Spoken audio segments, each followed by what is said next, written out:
Nos escuchan o nos ven a través de los medios también.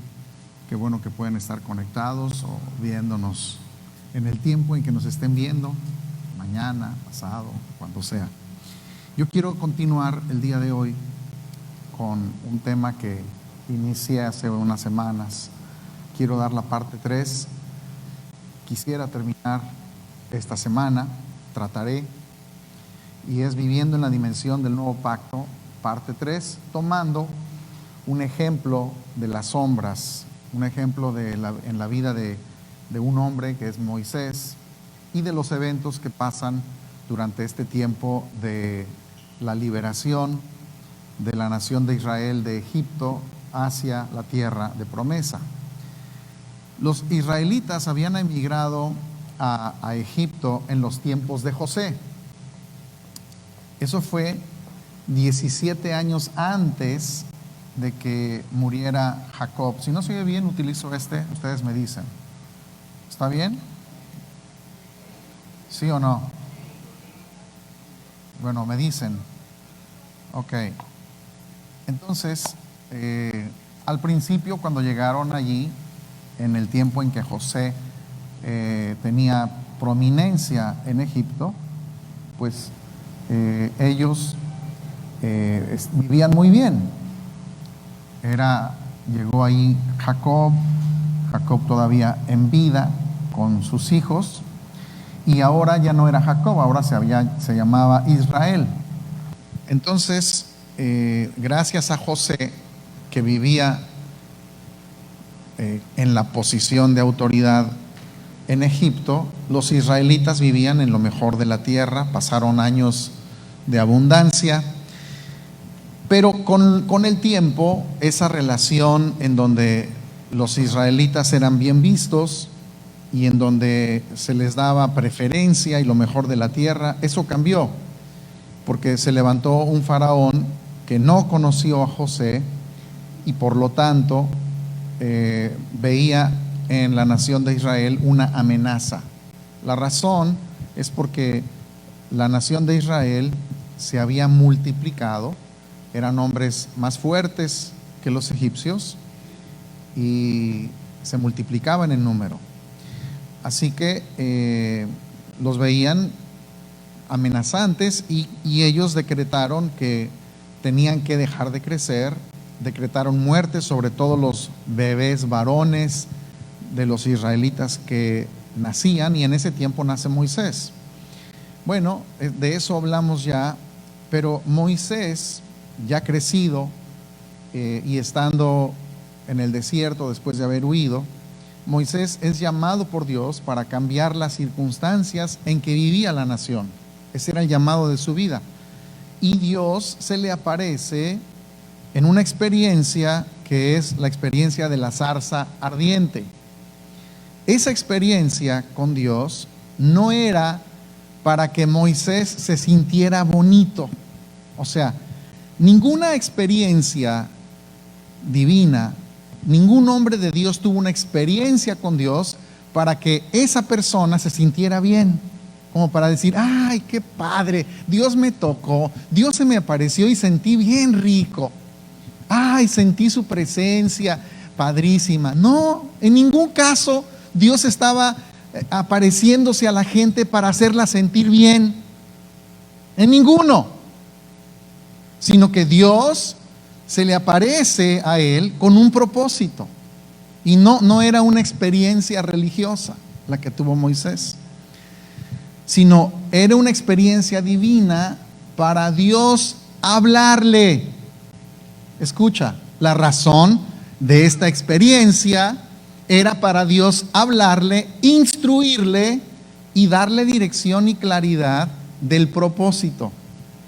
Así que cada vez que una persona dice que tuvo una experiencia con Dios y no sale con instrucción y no sale con algo que Dios le dijo, esa experiencia fue su emoción, pero no fue Dios, porque lo que Dios quiere hacer es hablar y aclarar su propósito. ¿Sí? Así que cada vez que tú entiendes su propósito, tú tuviste un encuentro con Dios. Aunque no hayas sentido absolutamente nada, Y cada vez que sientes escalofríos o sientes algo bonito, pero Dios no te dijo nada, esa es una experiencia del alma que no tiene nada que ver con Dios. Por lo tanto, espero que el día de hoy tengas una experiencia divina en donde Dios te aclare y en donde Dios te hable, porque entonces podrás salir diciendo: vi la zarza que ardía. Con Pablo fue lo mismo. Cuando Pablo narra su experiencia, esta experiencia donde dice: yo no sé si fue físicamente o fue en mi espíritu que Dios me llevó, me trasladó al tercer cielo, el propósito fue Dios hablarle. No fue una experiencia bonita, no fue un toque de Dios, no fue que su presencia descendió, no, fue una experiencia divina para Dios aclararle cosas que Pablo mismo dijo: no, todavía no tengo palabras humanas para poder expresar lo que Dios ahí me dijo, pero Dios le habló. Por lo tanto, todos necesitamos tener experiencias de zarza ardiente en donde Dios nos va aclarando su propósito, su proyecto, su misión, las cosas que nosotros debemos de hacer cada día. Éxodo 6:9 dice: de esta manera Moisés habló a los israelitas, pero ellos no escucharon a Moisés, escucha, a causa del desaliento y de la dura servidumbre. ¿Por qué? ¿Por qué los israelitas no escucharon a Moisés, que traía un mensaje de Dios? ¿Por qué?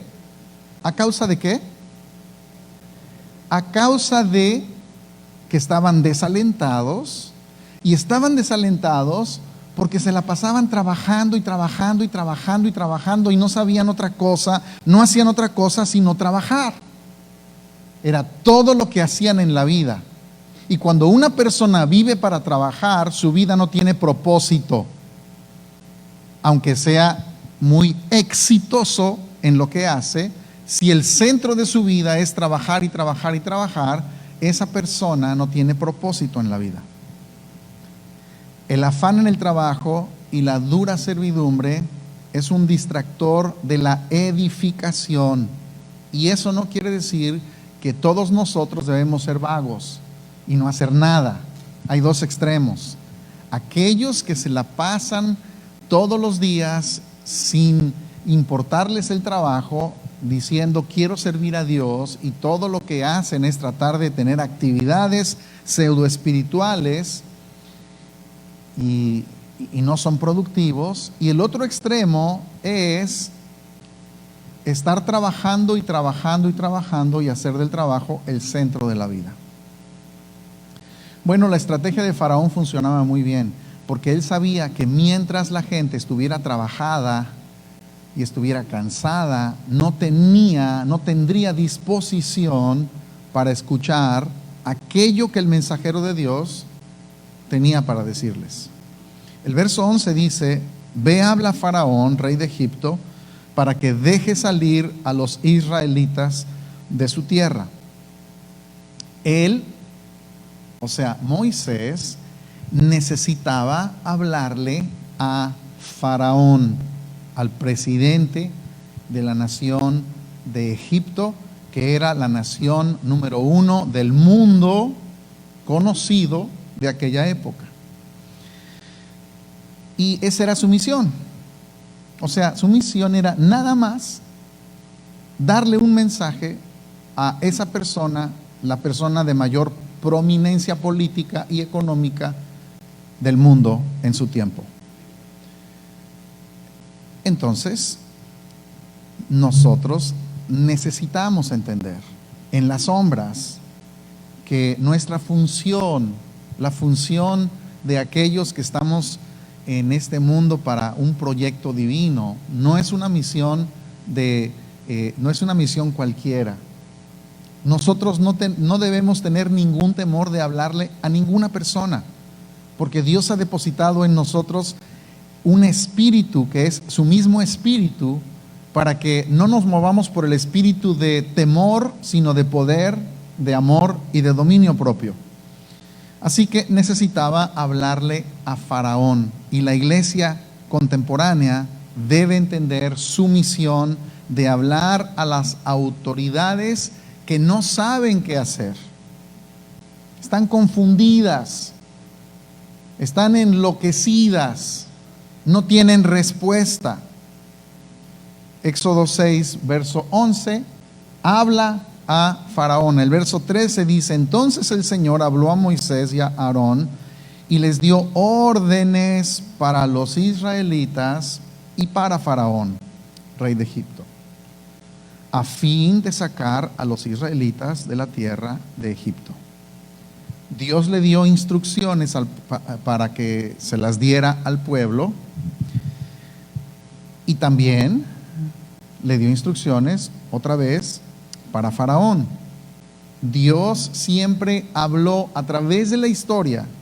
Escucha, desde el principio, Dios siempre habló a los líderes de las naciones a través de sus patriarcas, de los profetas, de los jueces o de los enviados. Dios siempre habló a los líderes de las naciones. Es en el tiempo de la iglesia en donde la iglesia ha pensado que no tiene autoridad para hablarle a los líderes de las naciones. Hoy pensamos que nuestro mensaje debe ser un mensaje religioso, y nos comimos la mentira de que existe una separación entre lo que es Estado y entre lo que es espiritual o iglesia. Y pensamos que nuestro mensaje es un mensaje para los congregantes, pero eso está cambiando, porque se está levantando gente entendida que se va a sentar en lugares estratégicos para solucionar problemáticas y mejorar las condiciones de vida que hasta ahora, en sus propios caminos y en su propia sabiduría, los políticos no saben cómo solucionar. El verso 29 dice: el Señor dijo a Moisés: yo soy el Señor, dile a Faraón, rey de Egipto, todo lo que yo te diga. ¿Qué es lo que tenía que decirle Moisés a Faraón? Sus ideas, su ideología. Le iba a contar un chiste, le iba a hacer una invitación a sentarse para comer, iba a hacer amistad con él. No, un propósito. Todo lo que Dios decía. Únicamente él necesitaba decirle a Faraón lo que Dios decía. Verso 30. Pero Moisés dijo delante del Señor: yo soy torpe de palabra, ¿cómo pues me escuchará Faraón? Fíjate, era lo que Dios le dijera, pero él dice: pero ¿cómo me va a escuchar? No, si Faraón no te tiene que escuchar a ti, lo que Faraón necesita escuchar es lo que Dios dice. No es lo que salía del corazón de Moisés. Y Moisés pensó que Faraón no lo iba a escuchar, y tenía razón, porque a quien debía escuchar era Dios. Verso 19. El Señor dijo también a Moisés: dile a Aarón: toma tu vara y extiende tu mano sobre las aguas de Egipto, sobre sus ríos, sobre sus arroyos, sobre sus estanques y sobre todos sus depósitos de agua, para que se conviertan en sangre. Habrá sangre por toda la tierra de Egipto, tanto en las vasijas de madera como en las de piedra. Y aquí vamos a comenzar a hablar de estas famosas plagas. Pero antes de hablar de las plagas, yo quiero decirles que esto no es solamente un acontecimiento de plagas que quizás las hemos entendido como cosas que sucedieron, que Dios envió simplemente para tratar de que la nación fuera libre. No. Detrás de cada una de estas plagas había una estrategia divina. Dios estaba llevando a cabo dos propósitos. El primero, a través de todas las plagas, el primero era evidenciar que los dioses de Egipto no tenían ningún poder. Y en segundo lugar, en cada una de las plagas estaba sacando, erradicando de la mente de los israelitas las mentalidades incorrectas que habían recibido en Egipto a través de las filosofías de estos dioses. En otras palabras, nos vamos a dar cuenta que cada una de estas plagas en realidad no era una plaga que Dios simplemente dijo como algo que se le ocurrió cualquier cosa, sino era una estrategia para la destrucción de las filosofías de Egipto y para sacar esos pensamientos de la nación de Israel, para que al salir de Egipto ellos pudieran salir mentalmente libres de esos pensamientos, aunque sabemos que después de que salieron ellos edificaron precisamente un toro, un dios que es uno de los dioses que Dios juzgó en estas plagas. Pero vamos a verlo en detalle. Los juicios que Dios llevaría serían contra los dioses egipcios. Él les iba a enseñar la lección no solamente a los egipcios, sino también, como dije, a los israelitas, que para este entonces, para ese tiempo, ya estaban en Egipto por muchas generaciones. Se habían apartado del conocimiento de Dios y habían abrazado el pensamiento de los egipcios. Ellos simplemente de nombre conocían acerca de un Dios que era el Dios de Abraham, de Isaac y de Jacob, pero se habían empapado de la cultura de Egipto y adoraban a los dioses de Egipto.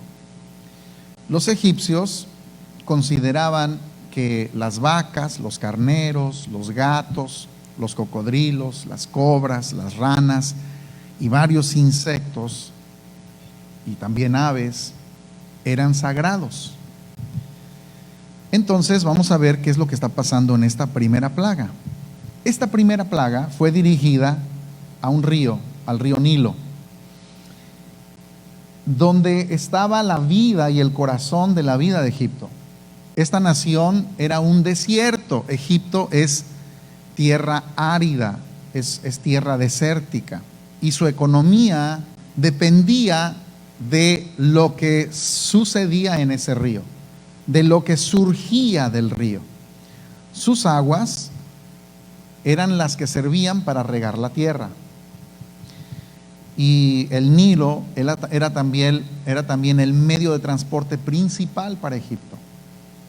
A través de el Nilo se comerciaba y se usaba como un medio de transporte, el principal.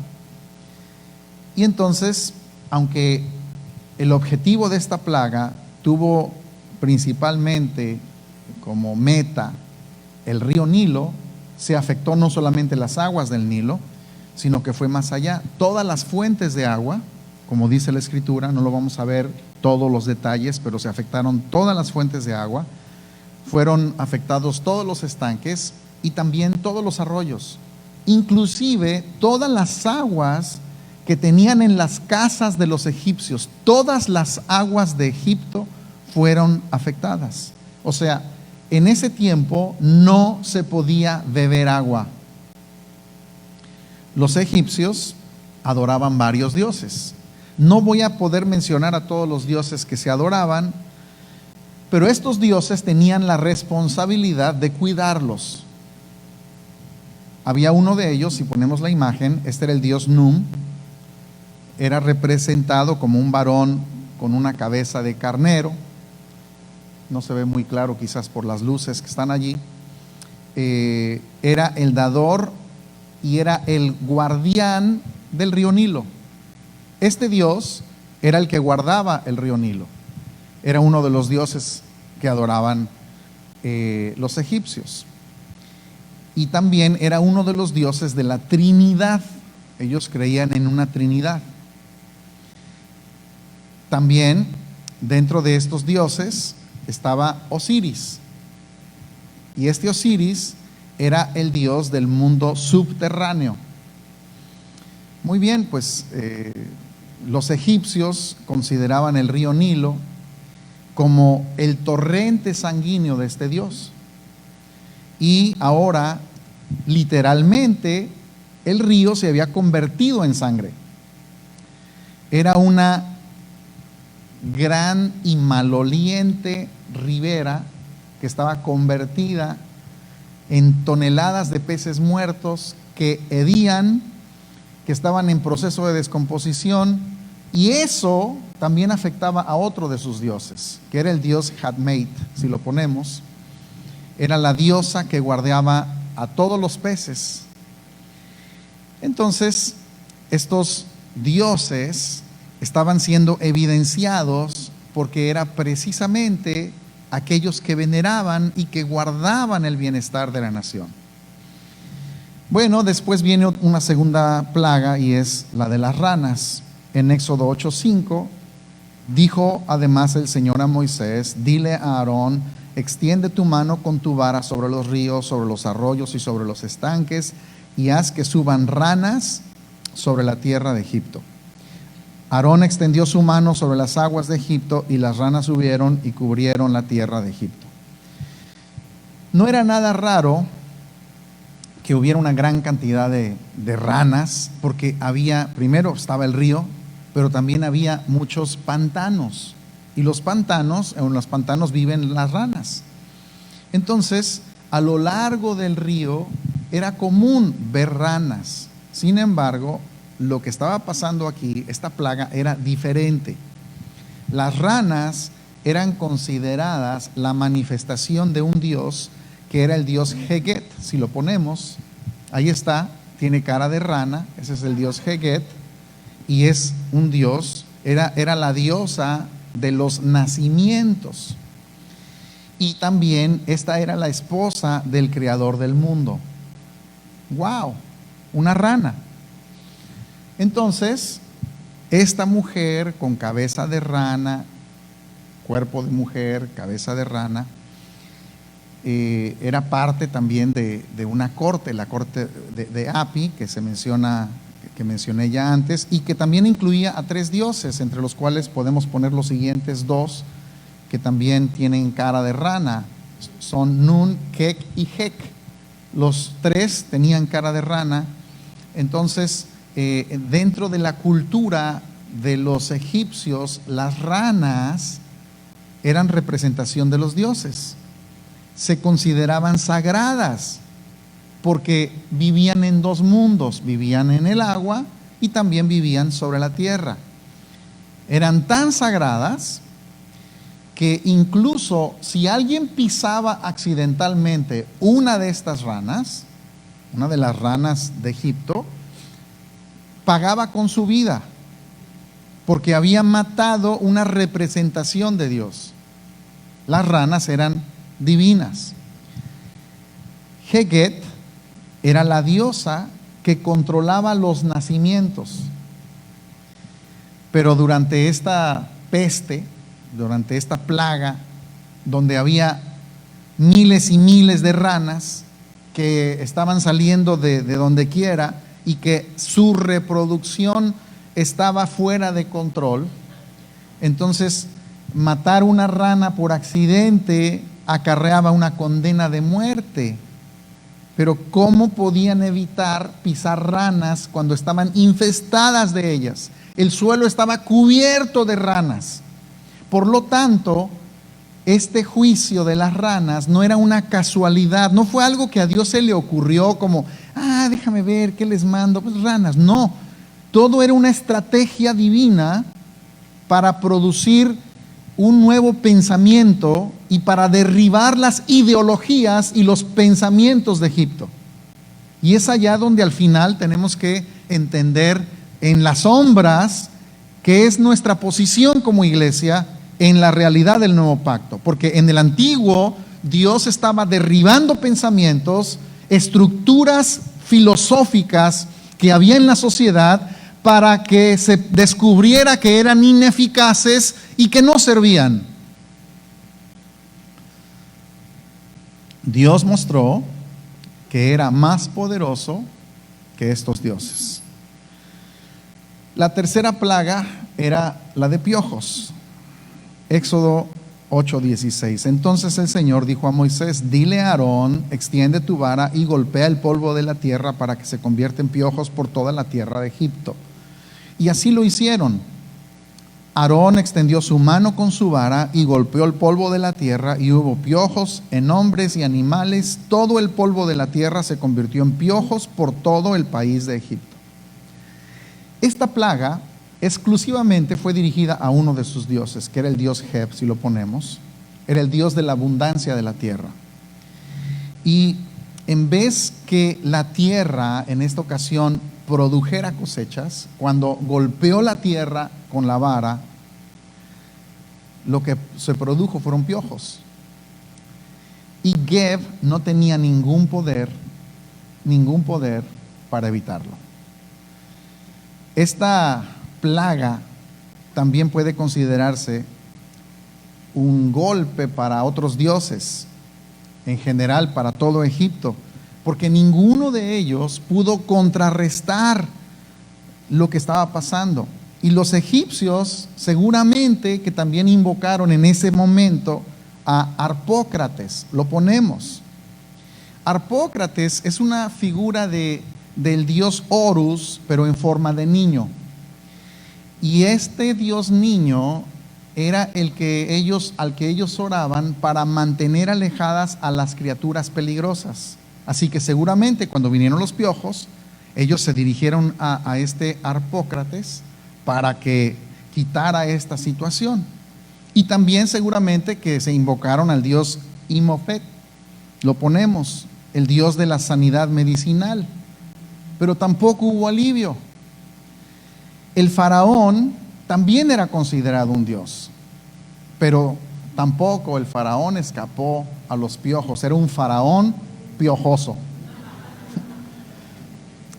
Esto afectó a los sacerdotes de los dioses de Egipto. Les digo en qué manera. Hay un historiador griego que es Herodoto. Herodoto viajó a Egipto y él describe que los sacerdotes de Egipto debían realizar rituales de purificación. Y algunos se enfocaban específicamente, escucha, a la manera de cómo evitar los piojos. O sea, no podía haber sacerdotes con piojos. Porque en caso de que se contagiaban con piojos, ellos no podían desempeñar la función sacerdotal. Ningún sacerdote en Egipto podía tener piojos. Por lo tanto, en este juicio, Dios inhabilitó a todos los sacerdotes de Egipto. Los hizo sacerdotes piojosos y ninguno de ellos tenía posibilidad de orar ahora a sus dioses ni hacer sus rituales porque estaban inhabilitados para el servicio.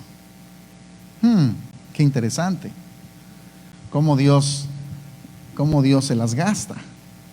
La cuarta plaga fueron enjambres de insectos. Éxodo 8:21 dice: porque si no dejas ir a mi pueblo, entonces enviaré enjambres de insectos sobre ti, sobre tus siervos, sobre tu pueblo y dentro de tus casas. Las casas de los egipcios se llenarán de enjambres de insectos y también el suelo sobre el cual están. Algunas traducciones dicen moscas.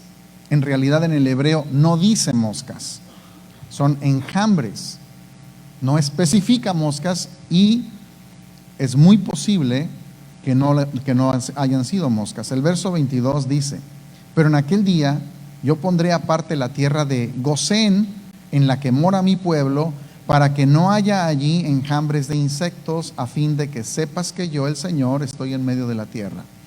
La frase entonces, la frase moscas fue agregada por traductores, no existe en el original, es enjambres. Y se refiere a insectos voladores, específicamente insectos que zumban. Y lo más probable o posible es que estos insectos hayan sido escarabajos, por todo lo que Dios estaba haciendo. Escarabajos que se llamaban peloteros, que se alimentaban del excremento de animales. Allí se ponían las larvas, allí surgían estos escarabajos y se le llamaban peloteros porque arrastraban las pelotas de excremento. Hacían pelotas y las iban arrastrando, porque de eso se alimentaban. Entonces, estos escarabajos no solamente comían excremento, sino tenían también mandíbulas fuertes que podían destruir la madera. Y el dios egipcio Khepri, que lo ponemos aquí, era representado como un hombre que tenía la cabeza de escarabajo. Kepri era el dios el dios que empujaba al sol. Por eso era un escarabajo. Así como el escarabajo empujaba una bola de excremento, el dios Kepri era el que empujaba al sol durante todo el día. Por eso decían, pues es el dios Kepri que está empujando al sol, ¿no? Y se asociaba precisamente por esa función. Ahora, los escarabajos surgían de animales muertos o de estiércol, por lo cual los egipcios pensaban, porque de ahí los veían que surgían, pensaban que surgían de la materia muerta, y entonces fueron asociados con la resurrección. Era parte de su pensamiento, de su filosofía. Kepri probó ser inútil para controlar esta situación, o sea, los insectos que ahora destruían las casas y destruían los edificios. También otro dios que estaba siendo juzgado con esta plaga era Amón, el dios del viento. Lo ponemos, porque el dios del viento debió haber sido capaz de soplar fuerte y aventar a estos escarabajos fuera de Egipto, pero este dios estaba ausente. Amón nunca se apareció. Una vez más, el Dios verdadero, el Dios del que habían escuchado hablar de Abraham, Isaac y Jacob, demostró que era el único Dios verdadero. Esta fue la primera plaga en la que Dios hizo una distinción entre su pueblo y los egipcios. Esta es la primera plaga en donde estos escarabajos no tocaron la tierra de Gosén, que era la tierra donde moraban los israelitas. Quinta plaga es una enfermedad sobre el ganado. Éxodo 9:3 dice: entonces la mano del Señor vendrá con gravísima pestilencia sobre tus ganados que están en el campo, sobre los caballos, sobre los asnos, sobre los camellos, sobre las vacas y sobre las ovejas. El objetivo eran animales domésticos. Esta plaga específicamente significó un desastre económico. Era sobre la economía de Egipto. ¿Por qué? Porque afectó sus fuentes de alimento, el transporte, porque se transportaban a través del ganado, su capacidad militar, su capacidad agrícola, los bienes económicos que producían estos animales. Todo esto fue afectado. En Egipto, al ganado se le consideraba sagrado. El dios de la creación era representado por un toro vivo conocido como el toro Apis, si lo ponemos. Este toro era uno de los más conocidos y era uno de los más adorados. Fíjate, cuando morían los toros, ¿qué es lo que hacían los egipcios? Lloraban sobre los toros, como si se hubiera muerto un faraón. Embalsamaban a los toros después de que habían muerto y se le colocaba en una tumba como si fuera la tumba del faraón. Imagínate la lloradera de tanto toro muerto con esta plaga. Y seguramente otros que no puse aquí, los dioses Atum, Ra, que eran dioses creadores, que eran dos, pero eran como si fueran una sola deidad. Eran representados por un toro negro que se le llamaba Merwer. La diosa Nut y Neit también eran representados como una vaca que daba luz o que dio a luz al universo y a otros dioses. Y una de las diosas más importantes, la ponemos, es Hathor. Es representada como una divinidad, que es una mujer con un par de cuernos y con un disco solar en medio de los cuernos, y se le consideraba que era la madre de Faraón, la madre simbólica del Faraón. Estos dioses no pudieron proteger al ganado ni tampoco al sustento de la nación. Así que cada plaga enfocaba a diferentes dioses de Egipto, a diferentes filosofías, en donde Dios demostraba que esos dioses, que esos pensamientos, que esa ideología no servía absolutamente para nada. Éxodo 9:8 dice: entonces el Señor dijo a Moisés y a Aarón: tomen puñados de hollín de un horno y que Moisés lo esparza hacia el cielo en presencia de Faraón. El hollín se convertirá en polvo fino sobre toda la tierra de Egipto y producirá tumores que resultarán en úlceras en los hombres y en los animales por toda la tierra de Egipto. Bueno, entonces ahora esta plaga es úlceras o tumores. Los egipcios adoraban deidades que sanaban, deidades sanadoras. Y en ocasiones hasta sacrificaban seres humanos en el honor de estas deidades. Las víctimas las quemaban en un altar y sus cenizas eran arrojadas al aire, las cenizas de estos sacrificios, para que el viento las esparciera, y esto se consideraba una gran bendición. Cenizas aventadas al viento de estos sacrificios era una gran bendición, era como agua bendita, era como aceite de allá de la tierra santa, ¿no? Era una gran bendición si la gente recibía un poco de esto. Entonces Moisés tomó cenizas de un horno y las arrojó al aire. Fueron esparcidas por el viento y cayeron sobre los sacerdotes, sobre la gente y sobre los animales que todavía quedaban. Pero esto, en lugar de ser una linda bendición, se convirtió en úlceras dolorosas, muy dolorosas. Y esta plaga debe haber sido pues un insulto a varios de los dioses egipcios. Uno de ellos, que es mencionado, que ya mencioné antes, que es Imhotep, que era el dios de la medicina. Otro era Tot, dios de la inteligencia y el aprendizaje médico. Y una de las diosas era Isis, era miembro de la Trinidad también egipcia. Su esposo era Osiris, y supuestamente Osiris, después de su muerte, esta diosa lo resucitó. Pero ahora ninguno de estos dioses, con todos sus poderes sanadores, podían sanar las úlceras que había en Egipto. Los hechiceros, dice la Escritura que los mismos hechiceros también sufrían de úlceras. O sea, aquí ni ellos escaparon. Y había un dios, este sí lo ponemos, que es Sekhmet, es la diosa de la sanidad. Eran médicos, los hechiceros eran médicos que usaban a esta diosa en el antiguo Egipto.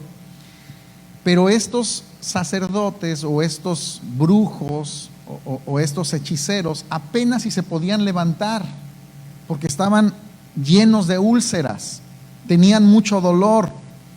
Por lo tanto, no podían ni siquiera orarle a sus dioses para que los sanaran, que estaban demostrando que eran inútiles para sanar. La séptima plaga era granizo. Éxodo 9:24. Hubo granizo muy intenso y fuego centelleando continuamente en medio del granizo, muy pesado, tal como había habido en toda la tierra de Egipto desde que llegó a ser una nación. El granizo hirió todo lo que había en el campo por toda la tierra de Egipto, tanto hombres como animales. El granizo hirió también toda planta del campo y destrozó todos los árboles del campo. Bueno, esto otra vez algo muy inusual, pero específicamente esto todavía más inusual, porque ranas había en Egipto, piojos había en Egipto, pero en esta región en Egipto solamente ocurrían 50 milímetros de lluvia por año, casi nada. Entonces, la deidad que se está desacreditando con lo que estaba pasando en esta plaga era Nut. Si ponemos aquí a Nut, el dios del cielo. Pero ¿dónde estaba también este Dios? ¿Y dónde está Shu, que también era el Dios del aire y el sostenedor del cielo? Ponemos a Shu, el siguiente. Ajá. Porque no pudo detener la tormenta de granizo, ni el del cielo, ni tampoco el del aire. ¿Y dónde estaba Set, que era el Dios de las tormentas y protector de las cosechas? ¿O dónde estaba Neper, el Dios de las cosechas de grano? ¿Dónde estaba Osiris, que era el gobernador de la vida y de la vegetación? Todos estos dioses puestos en evidencia como algo que no servía absolutamente para nada. Toda la manera de pensar de Egipto estaba en confusión, porque todo lo que habían creído durante toda su vida estaba puesta en evidencia con lo que estaba haciendo Moisés, declarando que eso es lo que Dios estaba haciendo. La octava plaga era la de las langostas. Éxodo 10, verso 4 dice: porque si te niegas a dejar ir a mi pueblo, entonces mañana traeré langostas a tu territorio. Cubrirán la superficie de la tierra, de modo que nadie podrá ver el suelo. También comerán el resto de lo que ha escapado, lo que les ha quedado del granizo, y comerán todo árbol que crece para ustedes en el campo. Llenarán tus casas, las casas de todos tus siervos y las casas de todos los egipcios, algo que ni tus padres ni tus abuelos han visto desde el día que vinieron al mundo hasta hoy. Bueno, el granizo ya había aniquilado las cosechas, ya había terminado la cosecha, y ahora las langostas, lo poco que había quedado, pues lo estaban devorando.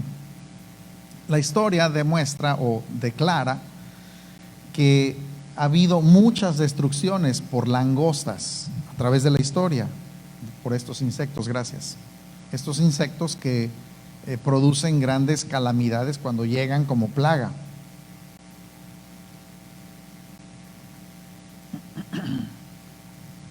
Y se comen todo lo verde, toda la hierba se la comen. ¿Qué pensarían los adoradores de egipcios, los religiosos egipcios, cuando veían toda esta destrucción? ¿Dónde estaba Anubis? Ponemos a Anubis. Este dios tenía una cabeza de chacal y era el guardián de los campos. ¿Dónde estaba Anubis cuando vinieron todas estas langostas? ¿Dónde estaba Osiris, el dios supremo de la agricultura? ¿Dónde estaba Set? ¿Dónde estaba Neper? ¿Dónde estaba Shu? ¿Dónde estaba Amón, el dios del viento? O sea, todos estos dioses estaban siendo humillados con estas plagas. Los campos estaban devastados, arruinados por el granizo y ahora por las langostas. Fueron otra vez un testimonio de la impotencia de esos dioses y el poderío y la autoridad del único Dios verdadero. Novena plaga, oscuridad. Éxodo 10, 22. Extendió Moisés su mano hacia el cielo y hubo densa niebla o densa tiniebla en toda la tierra de Egipto por 3 días. No se veían unos a otros, nadie se levantó de su lugar por 3 días. Pero todos los israelitas tenían luz en sus moradas. Imagina el mundo entero en tinieblas. Eso es lo que nos muestra la sombra, el tipo. El mundo entero en tinieblas y solamente aquellos, los escogidos, los hijos de Dios, en luz permanente, con luz admirable, en donde allí sí les resplandecía el sol. Y todo el resto del mundo en tinieblas. Esta oscuridad era casi palpable, casi se podía tocar. 3 días. Y para aquellos como en Egipto, que están acostumbrados a ver luz del día 365 días del año, pues esto debió haber sido completamente aterrador. Esta plaga era un juicio sobre la religión de Egipto. De todos los dioses de Egipto, el más importante, el más venerado, era el dios Sol, que es Amon-Ra, también conocido como Horus. Ponemos la imagen. Este era el más grande de todos los dioses. ¿Dónde estaba Horus por 3 días? Horus estaba dormido. Le rogaron, le imploraron, le hicieron todos los rituales que podían a su dios Horus, el más grande de todos los dioses, y Horus nunca habló. Se le veneraba como el creador, el dador de la vida, que inundaba con sus rayos el mundo. Bueno, muchos de los faraones que también incorporaron su nombre, el nombre de este Dios, lo incorporaron al nombre de ellos por la importancia que tenían. Por ejemplo, Ramsés, que quiere decir atraído de Ra o traído de Ra. Amenhotep, que quiere decir Amón se complace. Y también Tutankamón, y Tutankamón quiere decir imagen viviente de Amón. O sea, este dios Horus, que también es Ruamón, era el dios principal entre los egipcios.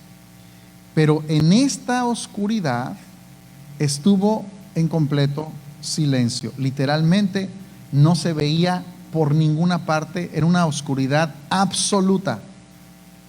Todos los otros dioses y diosas no solamente demostraron ser inútiles, sino que además el Dios más importante fue incapaz de ayudar al pueblo. Los dioses de Egipto le habían fallado a su nación. 10ª plaga, la muerte de los primogénitos. Éxodos 11:4. Moisés dijo: así dice el Señor, como a medianoche yo pasaré por toda la tierra de Egipto, y morirá todo primogénito en la tierra de Egipto, desde el primogénito de Faraón que se sienta en su trono, hasta el primogénito de la sierva que está detrás del molino, también todo primogénito del ganado. Todos los primogénitos de Egipto, tanto humanos como de animales. ¿Por qué los primogénitos? Dios consideraba a Israel su primogénito entre las naciones, la primera entre las naciones que iban a encontrar redención o esperanza de redención. Por eso es primogénita, porque era la primera entre muchas. Y Moisés le había advertido a Faraón lo que iba a suceder. Una vez más, a través de esta plaga, los dioses de Egipto se mantuvieron mudos, inoperantes, porque son ídolos, son filosofías, son invenciones. Serket, la diosa de la protección, no apareció. Mesgenet, la diosa que protegía los nacimientos de los niños, no pudo salvar a los primogénitos. Sobek, el dios de la fertilidad, que era el protector del faraón, no pudo proteger a su primogénito. Y todos estos dioses falsos fueron juzgados. Se comprobó que carecían de validez. Pero faltaba un dios que tenía que ser juzgado. Después de todas las plagas, faltaba un dios. Y era el juicio contra Faraón. La muerte de los primogénitos fue la última plaga. Acabaron las plagas. Pero todavía no habían sido juzgados todos los dioses. Uno de los dioses principales todavía se mantenía. Y posteriormente se comprobó que no era Dios. ¿Quién era este Dios? Faraón. Después de que los israelitas salieron de Egipto, el faraón cambió de parecer y se fue con 600 carros, más otros 600 de los mejores carros, más ejército, se fueron detrás de los israelitas. ¿Y qué fue lo que pasa? Ellos querían que regresaran otra vez a Egipto, o sea, querían más plagas, o sea, eran masoquistas. Y sucede que en un punto de esta persecución, los israelitas quedan acorralados entre el mar y el ejército de los egipcios. Entonces sabemos la historia. Moisés utiliza la vara, se abre el mar, ellos pasan en seco, Dios interpone una nube para que no se acercara el ejército de Egipto y pudiera alcanzar al ejército de Israel. Y una vez que los israelitas cruzaron, entonces Dios levantó el pilar de nube y entonces vino el último de los juicios a los grandes dioses de Egipto. Ese Dios era Faraón. Los faraones eran considerados hijos de Ra, o la encarnación de Horus. Se creía que ellos personificaban a todos los dioses, por lo tanto eran dioses hechos carne. Por eso se los respetaba tanto, porque ellos eran Dios. Eran los representantes de los dioses ante el pueblo. Entonces en ellos existía el poder de la vida y el poder de la muerte. Por eso tenían el poder para esclavizar o para dar cualquier orden. Por eso se levantaban monumentos, estructuras a estos faraones que se adoraban como si fueran dioses. La responsabilidad más grande que tenía un faraón era mantener el orden para asegurar que los dioses cumplieran sus responsabilidades, de manera que el reino se mantuviera en prosperidad. Pero este faraón no pudo evitar las plagas, no pudo prevenir la muerte ni siquiera de su propio hijo, ni tampoco que su ejército y él mismo murieran en el mar. Él y su reino fueron derrotados y fueron avergonzados. El último de los dioses de Egipto había sido juzgado. Las plagas no fueron fortuitas, no fueron casualidad. Dios es un Dios de orden. Él envió cada una de estas plagas para mostrar que Él era más grande que cualquiera de los dioses de Egipto, que todos esos dioses en conjunto, cada una de estas plagas los fueron derrotando.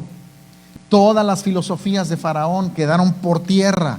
Esta fue una guerra entre Dios y las fuerzas de la ignorancia. El verdadero Dios ganó y los dioses de Egipto demostraron que no existían y que no tenían razón. Moisés nos está mostrando una figura de cómo es nuestra lucha. ¿Qué es lo que tenemos que hacer nosotros en esta vida con los conceptos, con las ideologías, con los falsos dioses, con la gente? ¿Cómo piensa la gente que está en esclavitud? Y que cada uno de nosotros tenemos varas, instrumentos, son instrumentos de nuestra asignación que deben ser puestas para la destrucción de fortalezas que no son otras cosas que conceptos mentales que deben caer. Nuestras armas no son armas materiales, pero son la palabra, son argumentos precisos y divinos que destruyen las filosofías y los dioses del siglo XXI. El énfasis, fíjate, el énfasis en cada una de las plagas. Dios le decía a Faraón: deja ir a mi pueblo para que me sirva. O sea, Dios no quería que el pueblo fuera libre solamente. Era: deja ir a mi pueblo para que me sirva. El propósito era que esa gente que estaba en esclavitud pudieran servir, que fueran libres no para gozar la vida, sino que fueran libres para servirle a ese Dios verdadero. Deja ir a mi pueblo para que me sirvan. La razón por la que Dios te dio libertad en Cristo no es para que tú te la pases disfrutando de lindas bendiciones cada domingo. Es para que le sirvas. Es para que utilices las armas, las varas, las herramientas, la pluma, los instrumentos de tu asignación para que sirvas a ese Dios. Nosotros hoy nos confrontamos a dioses, y si nos ponemos a pensar las ridiculeces de los egipcios, cómo ellos pensaban que estos dioses podían ayudarlos y protegerlos, y tenían toda una filosofía de vida detrás de ellos. Pero si los egipcios pudieran ver los dioses del siglo XXI, se burlarían de nosotros y dirían: qué ignorantes son esta gente. ¿Cómo puede ser la gente tan ignorante en el futuro?